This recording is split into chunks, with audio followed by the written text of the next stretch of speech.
Welcome to Dinavahi News, where we bring you the latest updates with a traditional touch. అందరికీ నమస్కారం. దినభయ news channel welcomes you all. ఈరోజు మన వీడియోలో చర్చించుకునే విషయం అత్యంత ప్రధానమైనది, ముఖ్యమైనది.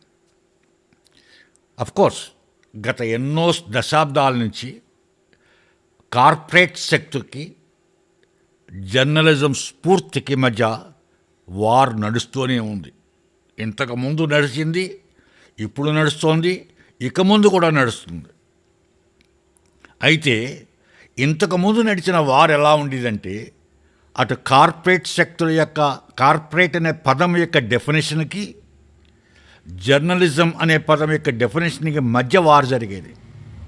అంటే ఆ వార్ ఒక పద్ధతి, నిబంధనల మధ్యన జరిగేది ఆ వార్. కానీ ఇప్పుడు రూపం మారిపోయింది. డెఫినేషన్స్ లేవు. కార్పొరేట్ అనే పదానికి డెఫినేషన్లు మర్చిపోయారు.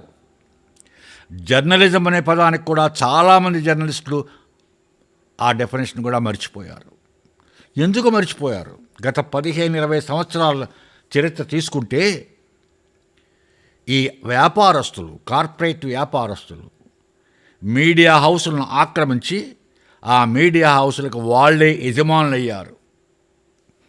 ఎప్పుడైతే వ్యాపారస్తులు, కార్పొరేట్ వ్యాపారస్తులు మీడియా హౌసులకు యజమానులు అయ్యారో, వాళ్ళ యొక్క ఇన్ఫ్లుయెన్స్ జర్నలిజం మీద, జర్నలిస్టుల మీద పూర్తిగా పడింది అనడంలో ఎటువంటి సందేహం లేదు. అంచేతే ఈ రోజుని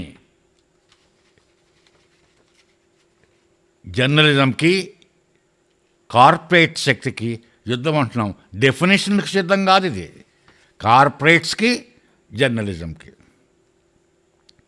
డెఫినేషన్లు మరిచిపోయిన కార్పొరేట్లకి, డెఫినేషన్లు మరిచిపోయిన జర్నలిజంకి మధ్యన యుద్ధం. ఈ యుద్ధం ఎక్కడ మొదలైంది? అసలు ఈరోజు జరిగే యుద్ధం ఏ యుద్ధం గురించి? ఏ కార్పొరేట్ శక్తి గురించి? ఏ జర్నలిస్ట్ గురించి? ఈరోజు ఈ చర్చ ఎందుకంటే ఒక mega engineering and infrastructure limited, ఒక కార్పొరేట్ కాంట్రాక్టర్స్, అలాగే రాజనీతి digital news channel, YouTube news channel, ఈ రెండింటి మధ్యన ఒక చిన్న వార్ మొదలైంది. అది చిన్నది పెద్దది కింద తయారైంది. ఒకళ్ళు నోటీసులు ఇచ్చుకోవడం వరకు వచ్చిన లీగల్ నోటీసులు ఇచ్చి స్థాయికి పెరిగింది. అసలు ఎందుకు మొదలైంది వార్? అమరావతి ప్రాజెక్టులో 2024 సంవత్సరంలో కొత్త ప్రభుత్వం, నారా చంద్రబాబు నాయుడు గారి ప్రభుత్వం అధికారంలోకి వచ్చిన తర్వాత అమరావతిలో పనులు స్పీడ్గా మొదలయ్యాయి. డబ్బుకు కొదవ లేదు. ఆల్మోస్ట్ నియర్లీ 50,000 కోట్లు, 60,000 కోట్ల రూపాయల పనులు ఇప్పుడు జరుగుతున్నాయి అక్కడ. ఆ 50,000-60,000 కోట్ల రూపాయలలో పనులలో 17 works cost of about 10,360.93 crores, అంటే 10,360.93 కోట్ల రూపాయల విలువైన 17 వర్క్స్ మెగా ఇంజనీరింగ్కి వచ్చాయి. ఆ మెగా ఇంజనీరింగ్ వచ్చిన తర్వాత వాడికి ఫిబ్రవరి 14వ తారీఖుకి ఒక టార్గెట్ ఇచ్చారు. 10.72% వర్క్ నువ్వు కంప్లీట్ చేయాలి. ఫిబ్రవరి 14, 2026 తేదీ కల్లా 10.72% వర్క్స్ నువ్వు కంప్లీట్ చేయాలి అని ఆ టెండర్స్ ఓపెన్ చేసి వాళ్ళకి కాంట్రాక్ట్ ఇచ్చేటప్పుడే ఒక టార్గెట్ పెట్టారు. ఫిబ్రవరి 14 కల్లా 10.72% వర్క్ కంప్లీట్ చేయాలి అనే టార్గెట్ నిర్ణయించింది గవర్నమెంట్, ఏపీసీఆర్డీఏ. ఆ టార్గెట్లో 10.72% టార్గెట్లో 3.74 మాత్రమే మెగా ఇంజనీరింగ్ వాళ్ళు కంప్లీట్ చేశారు. అలాగే ఫిబ్రవరి 28 ఫిబ్రవరి 28, 2026 తేదీకి టార్గెట్ 14.48%. 14.48%, 14.48% టార్గెట్ ఉంటే దాంట్లో 4.86% వర్క్ మాత్రమే కంప్లీట్ చేశారు అని ఏపీసీఆర్డీఏ వాళ్ళ డాష్బోర్డ్ వివరాలు చూపించింది. ఆ వివరాలు చూపించిన తర్వాత ఆ వివరాలు చూసిన ఏ జర్నలిస్ట్కైనా జర్నలిస్ట్ డెఫినేషన్ తెలిసి జర్నలిజంలోనే నేను ఉండాలి, జర్నలిజంలోనే నేను పోవాలి, జర్నలిజమే నా ఊపిరి అనుకుని నిజమైన జర్నలిస్ట్గా భావించి ఎవరైనా సరే మెగా ఇంజనీరింగ్ని క్వశ్చన్ చేస్తారు. 24% అత్యధిక వర్కులు మీరే తీసుకున్నారు మెగా ఇంజనీరింగ్ వాళ్ళు. 24%లో వర్క్స్ 17 వర్క్స్ మీరే తీసుకున్నారు. దాంట్లో అధిక భాగం వర్క్స్ అమౌంట్ మీదే 10,000 కోట్ల పైన. కానీ మీరు చేసిన వర్క్ ఎంత? అత్యల్పం, అందరికన్నా తక్కువ పర్సంటేజ్ శాతం. అది చూసి రాజనీతి YouTube channel, digital news channel రాజనీతి వ్యవస్థాపకుడు సురేష్ గారు క్వశ్చన్ చేశారు. క్వశ్చన్ చేయరా మరి? ఈ సొమ్ము ఎవరి సొమ్ము? ఇది ప్రజల సొమ్ము. ప్రాజెక్ట్ ఎవరిది? ప్రజలది. ప్రజల సొమ్ముతో ప్రజల ప్రాజెక్ట్ చేస్తూ మీరు లాభాల గురించి పనిచేస్తున్నారు. దేశ సేవ చేయడానికి మీరు కాంట్రాక్ట్ చేయటం లేదు. కానీ మీరు ఇచ్చిన టార్గెట్ కంప్లీట్ చేయకపోతే, ఆ ప్రాజెక్ట్ ఆలస్యం అవుతే, లేట్ అవుతే, డిలే అవుతే నష్టపోయేది ఎవరు? ప్రజలు నష్టపోతారు. వాటికి ఇంట్రెస్ట్ లూజ్ అవుతారు. ఆ లేట్ అయిన కాలానికి ఆ రా మెటీరియల్ ఏదైతే మెటీరియల్ కావాలో ఆ ప్రాజెక్ట్ కంప్లీట్ చేయడానికి ఆ మెటీరియల్ యొక్క ప్రైస్ పెరుగుతాయి, రేట్లు పెరుగుతాయి, ధరలు పెరుగుతాయి. ఆ ధరలు పెరిగితే ఎవరు భరించాలి? ప్రజలు భరించాలి. ఇవన్నీ మెగా ఇంజనీరింగ్కి అవసరం లేదు. వాళ్ళకి లేట్ అవుతే చాలు. అలా చేసే ప్రాజెక్టు లేట్గా చేసే మళ్ళీ సబ్సిక్వెంట్గా గవర్నమెంట్ దగ్గర నుంచి, ప్రజల దగ్గర నుంచి అధిక ధరలు పెరిగాయి కాబట్టి అధిక ధరలకు మాకు మళ్ళీ శాంక్షన్ చేయండి అని సబ్సిక్వెంట్ ఆర్డర్లు తీసుకుని కాంట్రాక్టులు లక్షల కోట్ల రూపాయలు సంపాదించారు. ప్రజల సొమ్ముతోనే కదా వాళ్ళు విలాసవంతమైన బిల్డింగ్లు కట్టుకున్నా, విలాసవంతమైన కారులో తిరుగుతున్నా, విలాసమైన సొంత విమానాలతో ఏది కొనుక్కున్నా ప్రజల సొమ్ముతోటే. అది మర్చిపోకూడదు మెగా ఇంజనీరింగ్ వాళ్ళు. మీరు ఆలస్యం చేస్తే క్వశ్చన్ చేయకూడదు మిమ్మల్ని. మీరు టార్గెట్ కంప్లీట్ చేయకపోతే మేము క్వశ్చన్ చేయకూడదు. మరి ఎందుకు మేము జర్నలిస్ట్ ఉన్నది? ప్రజల సొమ్ముతోటి ప్రజల యొక్క పనులు మీరు కాంట్రాక్ట్ తీసుకుని సరిగా మీరు వర్క్ చేయకపోతే, అనుకున్న సమయంలో మీరు కంప్లీట్ చేయకపోతే జర్నలిస్ట్ క్వశ్చన్ చేయరా? మరి ఏం చేస్తారు క్వశ్చన్? మీరు పాడి పాటకు తండానా అనాలా జర్నలిస్ట్? అందుకు ఆ జర్నలిస్ట్ ఉన్నది. ఏమనుకుంటున్నారు మీరు?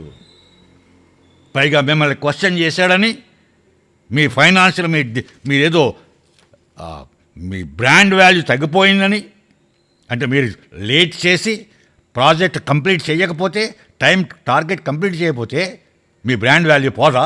అప్పుడే పోయింది. మీరు ఎప్పుడైతే టార్గెట్ కంప్లీట్ చేయలేదో, అందరికన్నా తక్కువ మీరు ఎప్పుడైతే కంప్లీట్ చేశారో అప్పుడే పోయింది మీ బ్రాండ్ వాల్యూ. మీకు బ్రాండ్ వాల్యూ ఉందని ఎవరు చెప్పారు? మీరు అనుకుంటున్నారు మీ బ్రాండ్ వాల్యూ ఉందని మీరు అనుకుంటున్నారు. మీరు అనుకుంటే సరిపోదు. మీ బ్రాండ్ వాల్యూ ఏంటో తెలంగాణలో కాళేశ్వరం ప్రాజెక్ట్ చెప్పింది. మీ బ్రాండ్ వాల్యూ ఏంటో పోలవరం ప్రాజెక్టు కాంట్రాక్ట్ తీసుకున్నప్పుడే తెలిసింది. ఆ ప్రాజెక్ట్ ఎలా ఉంది, ప్రస్తుత పరిస్థితి ఎలా ఉందో అప్పుడే తెలిసిపోయింది మీ బ్రాండ్ వాల్యూ. అప్పుడే పోయింది మీ బ్రాండ్ వాల్యూ. అందుకే మీ బ్రాండ్ వాల్యూ నిలబెట్టుకోవడానికి మీరు ఏం చేస్తున్నారు?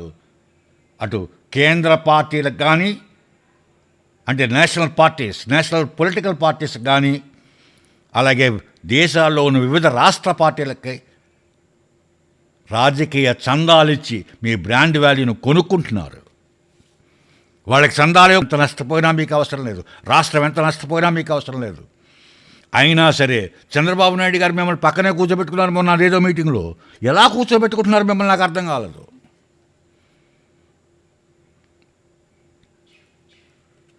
పైగా మీరేమన్నారు సురేష్ గారిని, రాజనీతి సురేష్ గారిని సెల్ఫ్ ప్రొక్లైమ్డ్ జర్నలిస్ట్ అంటే అర్థం ఏంటి మీకు తెలుసా అసలు? ఎస్, జర్నలిస్ట్కేం ముద్ర లేదు, దానికేం లైసెన్స్ లేవు. ఎవరు ప్రభుత్వాన్ని కానీ ఎవరు తప్పుని ప్రశ్నిస్తే వాడే జర్నలిస్ట్. ఎక్కడ తప్పు జరిగితే ఆ తప్పుని ప్రశ్నించే ప్రతి వాడు జర్నలిస్టే. ఆ తప్పుని గురించి పోరాడేవాడు ప్రతివాడు జర్నలిస్టే. Self proclaimed, yes, self proclaimed జర్నలిస్టే మేమందరం. గర్వపడతాం అలా ప్రొక్లైమ్ చేసుకోవడానికి. మేము అవినీతి పనులు చేయం, అన్యాయాన్ని అధర్మాన్ని సపోర్ట్ చేయం. న్యాయం గురించి, నీతి గురించి, ధర్మం గురించి పోరాడతాం. రాష్ట్ర అభివృద్ధి గురించి పోరాడతాం.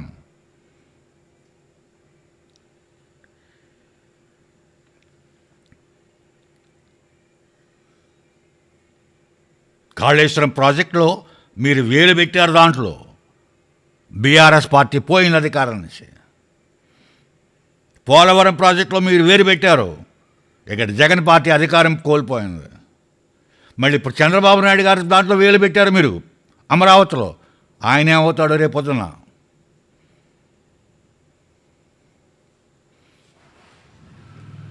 ఏంటిది? దేని గురించి మీరు పనిచేస్తున్నారు? ప్రభుత్వాలని డిఫేమ్ చేయడానిక, ప్రభుత్వాల యొక్క పేరు డౌన్గ్రేడ్ చేయడానిక, దేని గురించి మీరు పనిచేస్తున్నారు? దేని గురించి మీరు ప్రాజెక్టులను లేట్ చేస్తున్నారు?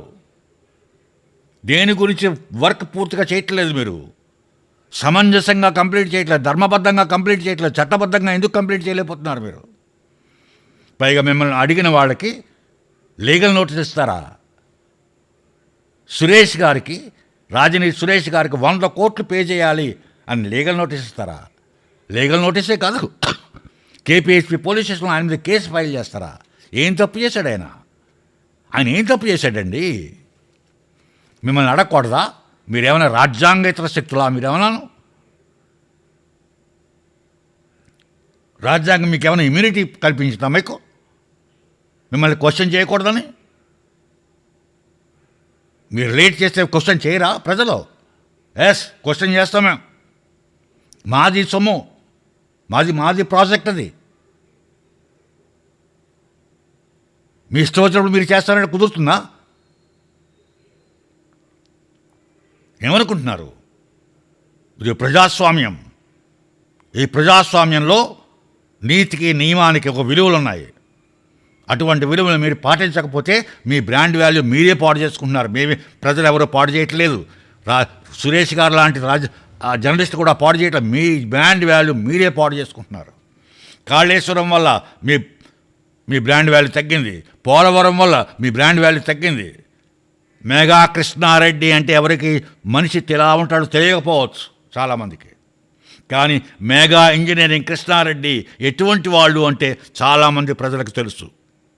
మీరు అడగండి ప్రజలను, మీరు ఎవరు తెలియదు కదా, వెళ్ళి ప్రజలను అడగండి మెగా కృష్ణారెడ్డి ఎటువంటి వాడు అని అడగండి, వాళ్ళే చెప్తారు. అప్పుడే తెలుస్తుంది మీకు ఎంత బ్రాండ్ వాల్యూ ఉందో సొసైటీలో.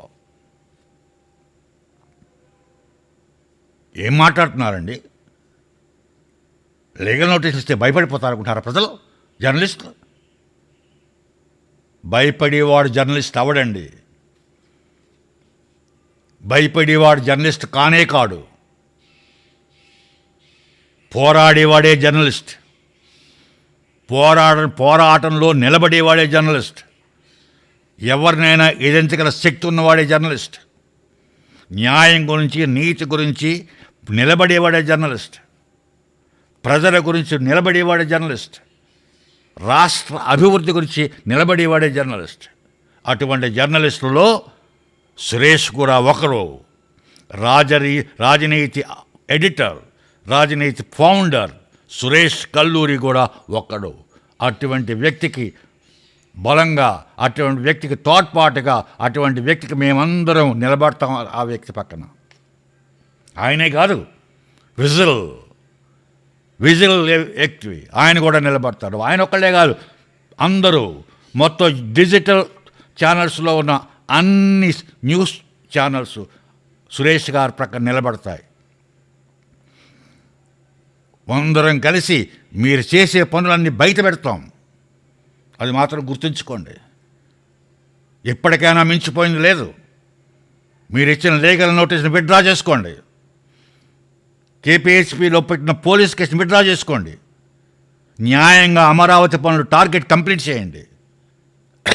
ప్రజలకు సహకరించండి. ప్రజల ప్రాజెక్టులు సక్రమంగా నిర్మించండి. అప్పుడు మిమ్మల్ని మేమే చెప్తాం, మేఘా కృష్ణారెడ్డి గారు మాటకు నిలబడ్డాడు, పనులు కంప్లీట్ చేశాడు, బ్రహ్మాండంగా కంప్లీట్ చేశాడు అని మేమే మళ్ళీ చెప్తాం. అటువంటి పేరు తెచ్చుకోవాలి కానీ ఇటువంటి దుర్మార్గ పనులు చేయకూడదు. లీగల్ నోటీస్ ఇస్తారా? ఏం తప్పు చేశాడండి ఆయన లీగల్ నోటీస్ ఇవ్వడానికి?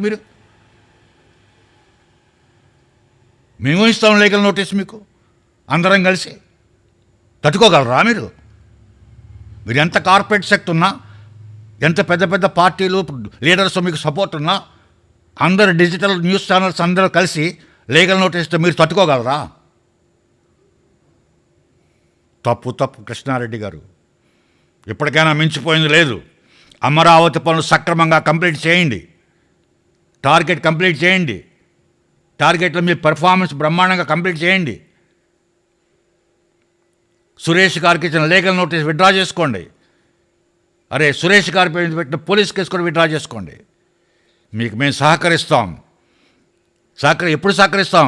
అమరావతిలో పనులు, పోలవరంలో పనులు అన్ని సక్రమంగా, నీతివంతంగా, నిజాయితీగా కంప్లీట్ చేసినప్పుడు మేమే మీకు సహకరిస్తాం. మీరు మా దగ్గర రావాల్సిన అవసరం లేదు, మేమే మీ దగ్గరికి వస్తాం. ఇది గుర్తిస్తారని, జర్నలిస్టుల యొక్క శక్తిని తెలుసుకుంటారని, ప్రశ్నించడమే వాళ్ళ డ్యూటీ, వాళ్ళ బాధ్యతని మీరు గుర్తిస్తారని అనుకుంటున్నాను, ఆశపడుతున్నాను. ఇక ఆఖరగా మెగా కృష్ణారెడ్డి గారి mega engineering and infrastructure limited Amaravati పనులలో కానీ, పోలవరం పనులలో కానీ టార్గెట్స్ ప్రకారం పనులు కంప్లీట్ చేస్తారా, చెయ్యరా అన్నది మీ అభిప్రాయం కామెంట్స్ రూపంలో తెలియపరచాలని కోరుకుంటున్నాను అందరినీ. ఇది మన రాష్ట్రానికి సంబంధించింది కాబట్టి ఈ వీడియో అందరికీ షేర్ చేయండి. సురేష్ గారు ప్రక్కన నిలబడండి. రాజనీతి news channel founder Suresh Kalluri గారి అండగా నిలబడాలని కోరుతున్నాను అందరి ప్రేక్షకులని, ఆంధ్రప్రదేశ్ ప్రజలందరినీ, మిత్రులందరినీ. ఇక నా దినవేయ న్యూస్ ఛానల్ని మీరందరూ సబ్స్క్రైబ్ చేయాలని, బెల్ ఐకాన్ ప్రెస్ చేసి సబ్స్క్రైబ్ చేయాలని అందరినీ కోరుచున్నాను, ప్రార్థిస్తున్నాను. జై హింద్.